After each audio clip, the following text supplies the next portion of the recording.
हाँ जी बेटा, देखो तो अब हम बात करेंगे वेव थ्योरी के फेलियर के बारे में कि ये जो हमारी वेव थ्योरी है वो क्यों नहीं एक्सप्लेन कर पाई। तो सबसे पहला पॉइंट है कि वेव थ्योरी कहती थी कि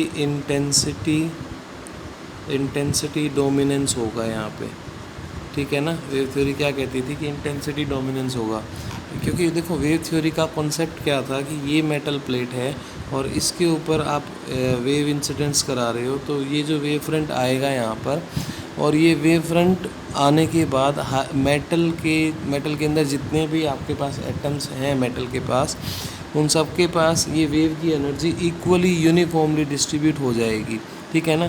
तो हर एक एटम के पास कम एनर्जी पहुँचेगी, ठीक है ना, हर एक एटम के पास कम एनर्जी पहुंचेगी। फॉर एग्जांपल बेटा, आप मान लीजिए ये आपके पास एक ग्राउंड है, एक सरफेस है, ठीक है ना, और इस सरफेस पर आपने ये 1 2 3 प्लांट्स लगा रखे हैं और यहाँ से आप पाइप से उसको पानी दे रहे हो, कोई सोर्स पीछे आपने टैंक वगैरह लगा रखा है और इसको पानी दे रहे हो। अगर वो पानी एक ड्रॉप बाय ड्रॉप आ रहा है तो हर एक के पास पानी इक्वल पहुँचेगा, और एक तो इसके पास सबसे लास्ट में पहुँचेगा, देर में पहुँचेगा ठीक है ना।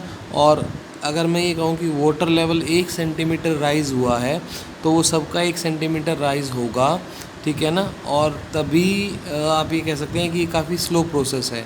पर अगर हम ऐसा मान लें कि इस पाइप से पानी आ रहा है और इस पाइप से जो पानी आ रहा है वो पैकेट की फॉर्म में आ रहा है, एक पैकेट यहाँ गिर गया, एक पैकेट आगे यहाँ गिर गया, एक पैकेट आगे यहाँ गिर गया, तो ये जो बीच वाला स्पेस है यहाँ पर पानी हमारा वेस्ट नहीं हुआ ना, यहाँ पर पानी हमारा वेस्ट नहीं हुआ ना, डायरेक्ट कहाँ चला गया, प्लांट के पास चला गया, ठीक है ना। इसके अकॉर्डिंग तो जब बहुत सारा पानी आ जाएगा तब हर प्लांट को इक्वल अमाउंट ऑफ वाटर मिलेगा, ठीक है ना। इसलिए यही इंटेंसिटी का कॉन्सेप्ट है। अगर हम इंटेंसिटी लाइट सोर्स की बढ़ा देंगे, ये जो हमारा लाइट सोर्स है यहाँ पर, इसकी अगर मैं इंटेंसिटी बढ़ा दूँगा, इंटेंसिटी बढ़ाने से क्या होगा, अब यहाँ पर हर एक मेटल को बहुत ज़्यादा एनर्जी मिलेगी, और जब बहुत ज़्यादा एनर्जी मिल जाएगी तो वहाँ पर इलेक्ट्रॉन का इमिशन ज़्यादा हो जाएगा। बट ऐसा प्रैक्टिकली देखने को नहीं मिला, और ऐसा तभी पॉसिबल है जब ये वाला एग्जांपल पॉसिबल होगा कि यहाँ से पैकेट निकलेंगे, एक पैकेट यहाँ, एक पैकेट यहाँ, एक पैकेट यहाँ, ठीक है, ये बात है बेटा। अच्छा, इसके बाद नेक्स्ट है आपका इंटेंसिटी को हम एक्सप्लेन नहीं कर पाए एक्सपेरिमेंटली, इंटेंसिटी डोमिनेंस था, इसलिए एक कारण ये है फेलियर का। और दूसरा क्या है आपका, फ्रीक्वेंसी इंडिपेंडेंसी, ठीक है ना। फ्रीक्वेंसी इंडिपेंडेंसी का क्या मीनिंग है आपका, सेकंड पॉइंट है ये। इसका मीनिंग ये है कि पहले क्या होता था, कोई भी मेटल सरफेस के ऊपर किसी भी फ्रीक्वेंसी का सोर्स डाल दो, ऐसी वेव थ्योरी कहती थी भी किसी भी फ्रीक्वेंसी का सोर्स डाल दो, इलेक्ट्रॉन का इमिशन हो जाएगा, कोई दिक्कत नहीं है। बट यहाँ पर ये चीज़ प्रैक्टिकली देखने को नहीं मिली, क्योंकि वेव थ्योरी तो कहती थी भी किसी भी फ्रीक्वेंसी का सोर्स डालो, एनी फ्रीक्वेंसी कोई भी डालो, एनर्जी मेटल में इक्वली डिस्ट्रीब्यूट होगी और फिर इलेक्ट्रॉन का इमिशन हो जाएगा। बट ऐसा नहीं हुआ, अगर फ्रीक्वेंसी थ्रेशोल्ड फ्रीक्वेंसी से ज़्यादा है तभी इलेक्ट्रॉन का इमिशन देखने को मिला।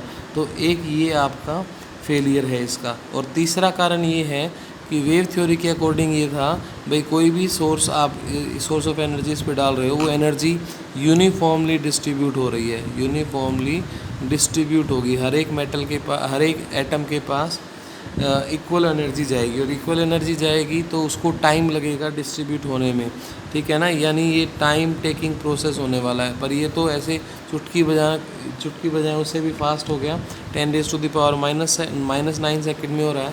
तो ये 3 कारण हैं इसके वेव थ्योरी के फेलियर के, ठीक है। इसके बाद नेक्स्ट है हमारा आइंस्टीन थ्योरी, ठीक है ना। अब मैं वही उन्हीं चीज़ों को वर्ड्स में लिख रहा हूँ। आइंस्टीन की थ्योरी क्या है, देखो आइंस्टीन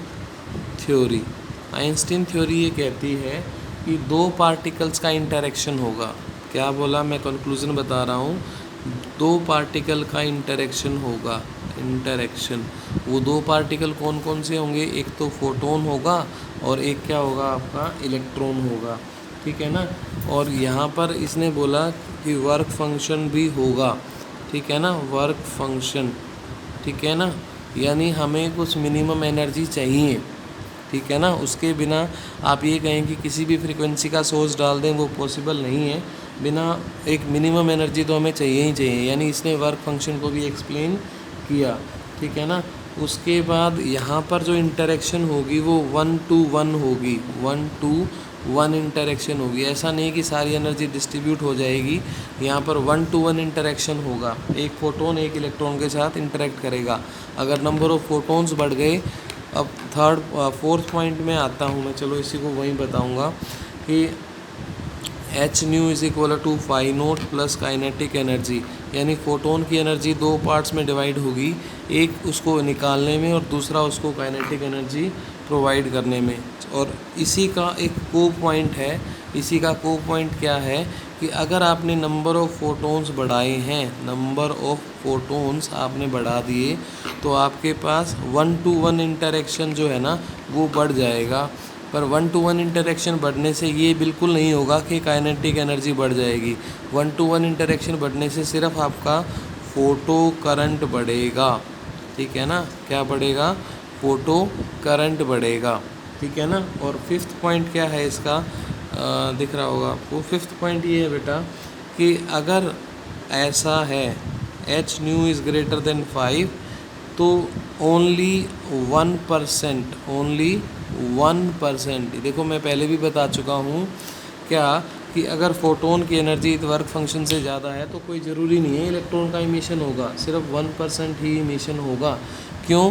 क्योंकि जो इलेक्ट्रॉन को एनर्जी जाती है, इलेक्ट्रॉन उस एनर्जी का एप्रोप्रिएट यूज़ नहीं करता, कोलिजन्स में लॉस कर देता है, जिसकी वजह से ओनली 1% ही फोटोन का, अगर 100 फोटोन जा रहे हैं तो उसमें से एक ही ऐसा है जो इलेक्ट्रॉन को इजेक्ट कर पा रहा है। बाकी 99 जो हैं वो इलेक्ट्रॉन को एनर्जी देते तो हैं, पर इलेक्ट्रॉन उस एनर्जी को लूज़ कर देता है विद कोलिजन्स, ठीक है ना। किसी आयन से टकरा गया, किसी और एटम से टकरा गया, इस तरह से दैट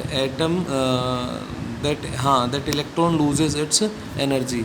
तो ये 2 पार्टिकल इंटरेक्शन है। वर्क फंक्शन के बारे में बताया कि मिनिमम एनर्जी चाहिए तभी इलेक्ट्रॉन निकलेगा, कोई भी एनर्जी डालोगे इलेक्ट्रॉन निकलेगा ऐसा पॉसिबल नहीं है। 1 to 1 इंटरेक्शन होता है। फोटोन की एनर्जी 2 पार्ट्स में डिवाइड होती है, ठीक है ना। नंबर ऑफ़ फोटोन बढ़ाने से 1 to 1 इंटरेक्शन बढ़ेगा, फोटो करंट बढ़ेगा, पर काइनेटिक एनर्जी नहीं बढ़ेगी, ठीक है ना। फ्रीक्वेंसी ज़्यादा है वर्क फंक्शन से तो भी सिर्फ 1% ही इजेक्शन होगा, ठीक है। अच्छा, एक चीज़ और जो यहाँ पर एक्सप्लेन की गई, ठीक है ना, आइंस्टीन थ्योरी ने और क्या क्या एक्सप्लेन किया। आइंस्टीन थ्योरी ने एक्सप्लेन किया बेटा इंटेंसिटी के बारे में। इंटेंसिटी के बारे में इसने क्या बोला, इंटेंसिटी बढ़ा दो, नंबर ऑफ़ फोटोन्स बढ़ जाएंगे, नंबर ऑफ़ फोटोन्स बढ़ जाएंगे तो 1 to 1 इंटरेक्शन बढ़ जाएगा और आपका फ़ोटो करंट बढ़ेगा, ठीक है ना, ठीक है। और इसने ये भी कहा साथ साथ कि अगर आप इंटेंसिटी बढ़ाओगे तो आपका काइनेटिक एनर्जी में कोई चेंज नहीं आएगा, काइनेटिक एनर्जी में चेंज नहीं आएगा, क्योंकि काइनेटिक एनर्जी, देखो मैं फिर से इक्वेशन लिख रहा हूँ, काइनेटिक एनर्जी डिपेंड करती है किस पे, या तो फ्रीक्वेंसी ऑफ फोटोन पे, या तो एच न्यू पर डिपेंड करेगी, या फिर वर्क फंक्शन पे डिपेंड करेगी, ठीक है ना। इसने क्या बताया, फ्रीक्वेंसी के बारे में बताया, यानी इसने सारा का सारा अपना कंक्लूजन सिर्फ किस पे रखा, फोटोन पे रखा, आप ये कह सकते हैं। फ्रीक्वेंसी बढ़ाने से काइनेटिक एनर्जी आपकी बढ़ जाएगी, ठीक है ना। और इसने मिनिमम फ्रीक्वेंसी के बारे में भी बोला कि अगर मिनिमम फ्रीक्वेंसी होगी तभी इमिशन होगा, ठीक है ना। और काइनेटिक एनर्जी के बारे में क्या बताया, kinetic energy increases with frequency और इंक्रीजेज विद 1/λ, ठीक है ना। ये बढ़ेगा, इंक्रीजेज विद 1/λ, क्योंकि देखो ये होता है ना एच न्यू या hc/λ, तो अगर ये ज़्यादा होगा तो ओवरऑल एनर्जी क्या हो जाएगी, कम। और अगर एनर्जी कम हो गई तो काइनेटिक एनर्जी क्या हो जाएगी, कम हो जाएगी, यानी इसके ज़्यादा होने से एनर्जी कम हो रही है, और इसको कम कर देंगे एनर्जी बढ़ जाएगी, तो काइनेटिक एनर्जी भी बढ़ जाएगी। तो काइनेटिक एनर्जी वेवलेंथ की क्या है, इन्वर्सली प्रोपोर्शनल है। और ये एक तुरंत प्रभाव से होने वाला प्रोसेस है, इंस्टेंटेनियस प्रोसेस है, ठीक है ना। कैसा है, इंस्टेंटेनियस प्रोसेस है, तुरंत प्रभाव से होने वाला प्रोसेस है, ठीक है। और नेक्स्ट क्या है हमारा, नेक्स्ट चलो फिर वो नेक्स्ट लेक्चर में कर लेंगे, कल के लेक्चर में। कल ये चैप्टर आपका पूरा हो जाएगा बेटा, ठीक है।